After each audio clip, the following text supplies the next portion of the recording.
Great way, Dallas, Texas is a frame of mind. It's something people do. I mean, it's hard to describe, but it was heavy for me. Coolest experience in making this thing is, you know, excluding all the typical shit of fucking all the cool people you meet and all the neat stuff that y'all did, was knowing that you could fucking take a really fucked up, gnarly script and fucking get through an hour of it in a rough cut that came out okay. Working with no budget, it can be a bummer at times, but I think working on both, having worked on both, it's sometimes the most charming thing, because you end up really putting all yourself into it because of the people involved in it. And in the end, I absolutely loved Stu and Antonio and all the crew. It was just really, it's a really neat experience. Thanks to filmmakers like you and Stewie, and you know, there's so many independent filmmakers, and you get your chance. Oh well, you know, just got to chalk it up to life lessons. And I mean, I learned a lot about sustaining and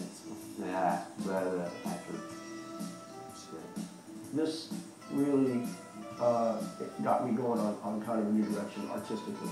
The way I think about it now is probably how I'm going to think about it then. It's great. It's been a great experience. I got to meet a lot of really cool people.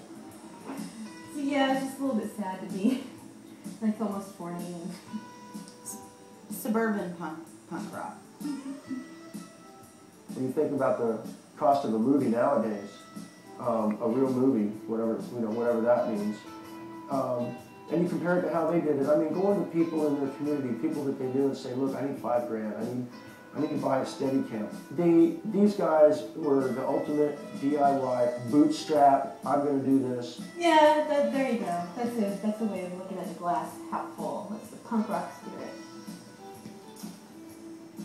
You just chalk it all up to experience and keep moving on. And like the man in Man of La Mancha, you know, you got to dream the impossible dream. And it's a way of looking at life.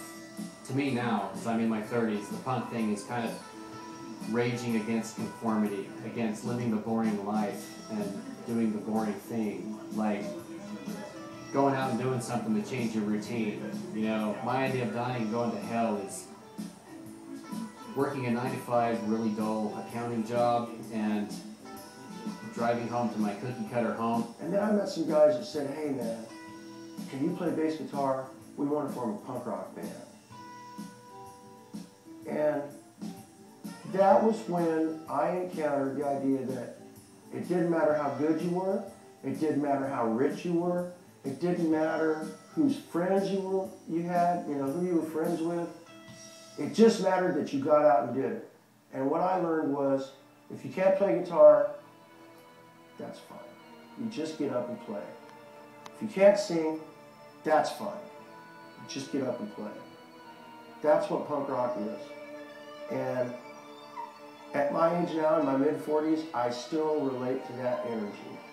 And that's the energy that came forth in this project. I'm losing myself a little bit, so I'm probably losing you too. I don't think I can put it in correct words, really how much I admire Stu and his wife, Karen, and Tony, for taking this on and giving it everything they had. That really matters a lot to me. So I just keep striving upward to dream the impossible dream. Oh. Love everybody that we work with, man. Because everybody fucking has the balls to give up time or something, and they're not coming because they know we don't have any money, and they're just doing it for the fucking love, which isn't a reason to do everything. But, you know, what do you want to do? Sit on a couch? You know, because somebody's not going to pay you and fucking vegetate? Fuck that, man. Go have some fun. Meet some people and do something constructive or be proactive in life. And there's value in vegging in front of the tube. I'm sure people watching this documentary are doing the same thing.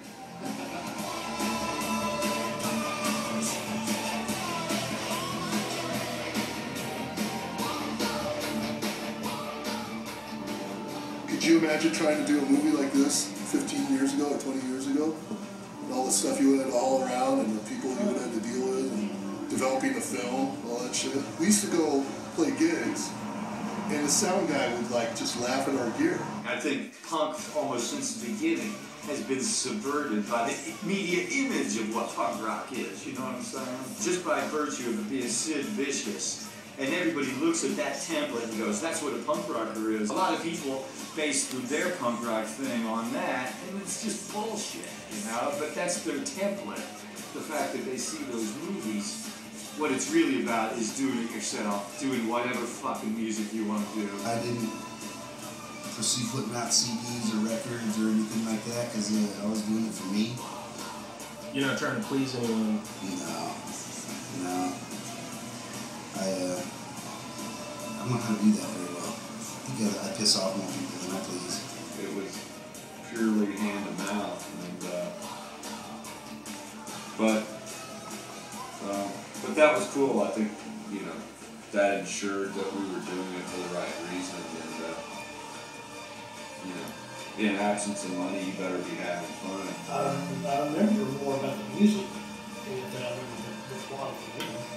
That's what was appealing about punk rock is that all of a sudden, in the late 70s, you know, there was this mentality that anybody can be in a band. And we had to pay the DJ sometimes. We had to pay to have electricity turned on to play. Really? Yeah. My love of music is just the whole like DIY thing, you know what I mean? Like just getting out there, getting in a shitty van and driving across the country and hoping that something it wasn't about like selling records. I think that's the same feeling as far as like making films. You just want to do it because it's in your heart. The passion is really what dictates the quality of it. It's not about the budget. Working with less than adequate means, it always forces the creative process up a notch. The team comes together and they find a way. It's not something that's been bankrolled and marketed to the hilt. It's the stuff you gotta dig a little deeper to get. You live a short life, you're broke, you don't know, if you go to another realm where you're lucky enough to sit in a chair and look down and view what you've done, then you're in good shape because you can measure it by the amount of creations that you've been involved with.